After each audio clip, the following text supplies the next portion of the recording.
up, Dyslexia Nation? My name is Nishantha. I'm a dyslexic science teacher. I teach here in the Southern California area. And in this video, we're going to be talking about how to read with dyslexia. Now, this video is going to be split up into 3 parts, and I'm going to put the timestamps in the description below, so if you want to skip through any of the parts, you can just refer to that. Now, the first part of this video is going to be about what reading is for. In this section, I'm going to talk to you guys about the first principles of reading. Section 2, or part 2, is going to be all about how reading is done. There's 3 ways, and I'm going to cover all 3 of those with you. In part 3, I want to talk to you about my personal reading system. I think this is the best system for dyslexics to use in order to read accurately, with speed, and also for enjoyment. In this video, I want to give you the first principle understanding of what reading is and what it's for. By understanding what reading is, it's going to give you a framework that you can use to really master reading very quickly.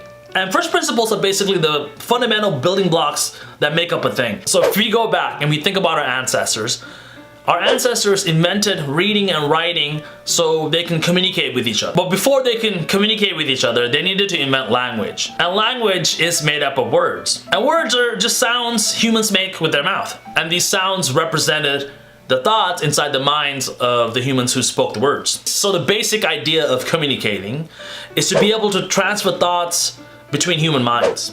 It's a kind of telepathy, being able to take the ideas in your head and transfer it to someone else's head.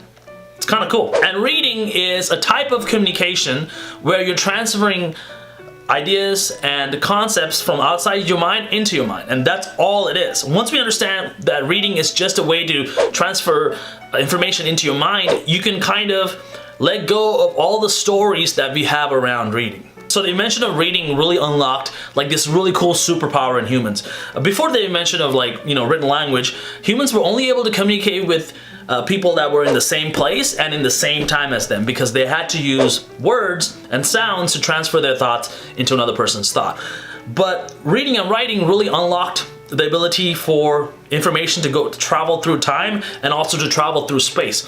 Let me just give you an example of what I'm talking about here. So if I had a cool idea and I knew how to read and write, I can write that on a piece of paper or on a cave somewhere or on a log or in some material, and I can take that material and I can send it to a different place, like a different village or across the country or across a continent or even across the ocean.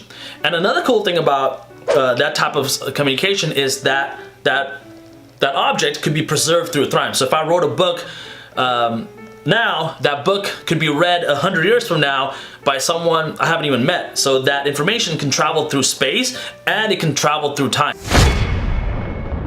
So really there's 3 types of reading. First type of reading is called eye reading. This is typically what we think of as reading in our society and in schools. This is when we look at a piece of text with our eyeballs, and our eyes send a signal to our brain, and our brain decodes those symbols on that page as words with meaning. The second type of reading is called finger reading. And in finger reading, what you're doing is you're using your fingers. This is also known as Braille. What you're doing is you're using your fingers to feel bumps on a page, and your fingers send a signal to your brain, and your brain decodes those different textures and bumps as words with meaning. And the third type of reading is called ear reading, and this is my favorite type of reading, and it's the best type of reading for dyslexics. It's when your ears hear sounds, and those sounds get decoded by your brain as words with meaning. As you can see, all these types of readings, all 3 different types of readings, serve the same exact function. They get information from outside your brain into your brain. So here's the thing: our society and our institutions like schools have a huge bias towards eye reading. And it's not because eye reading is inherently better than ear reading or finger reading. It's just because of the economics of mass producing books. Now, humans have been making books since the 1700s, so we've created systems around textbooks. So because books were so easy to produce in the past, it kind of makes sense that our school systems are kind of based around eye reading, because it's it was the technology that everyone had access to. But I think the economics are changing. The cost of producing a book and the cost of producing an audio file or a video or a Braille book is about the same because of how the internet works. So we need to start updating our school systems, and we need to start updating the way we get information into our brain. So my reading system is totally based around ear reading. And there's 3 reasons why I prefer ear reading over anything else. So the first reason is the fact that, written language has only been around for about 5,000 years. And, it's a relatively new skill, and our brains probably didn't evolve to read and get information through our eyeballs in the way that we created written language. So it doesn't really fit the way our brain works. It's like a skill that takes a long time to learn. So it's not natural to us.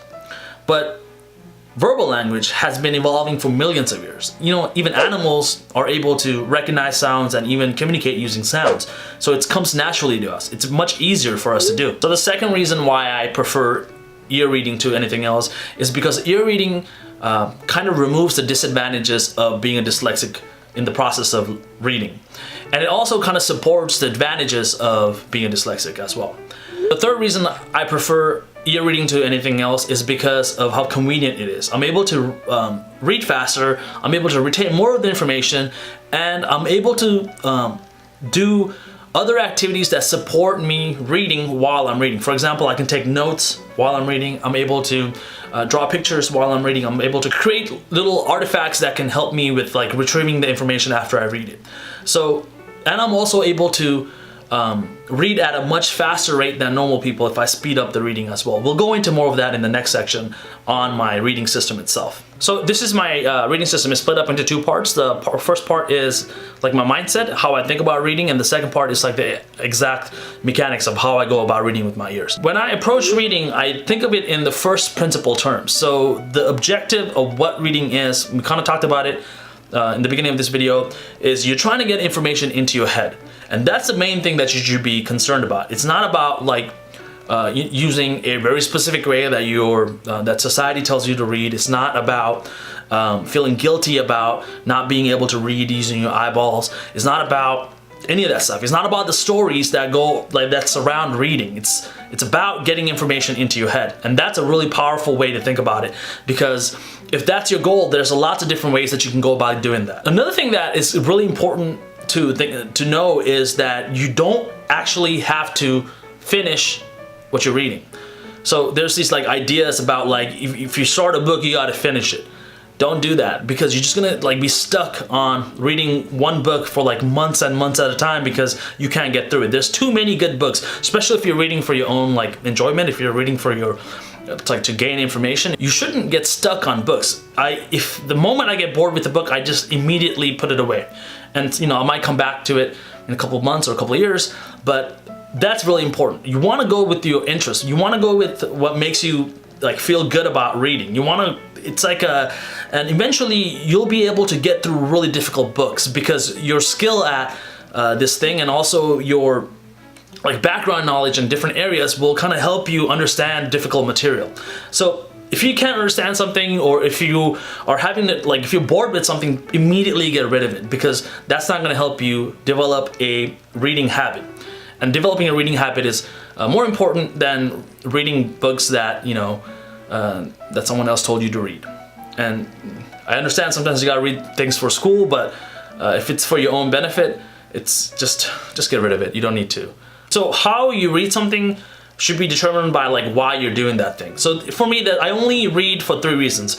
I read to learn, I read for entertainment, and I read to fall asleep. So when I'm reading to learn things, I always read with, I always ear read, and I always read with a journal, with a pencil or a pen. And I write down things, I make brainstorms, I do spider diagrams, I draw pictures.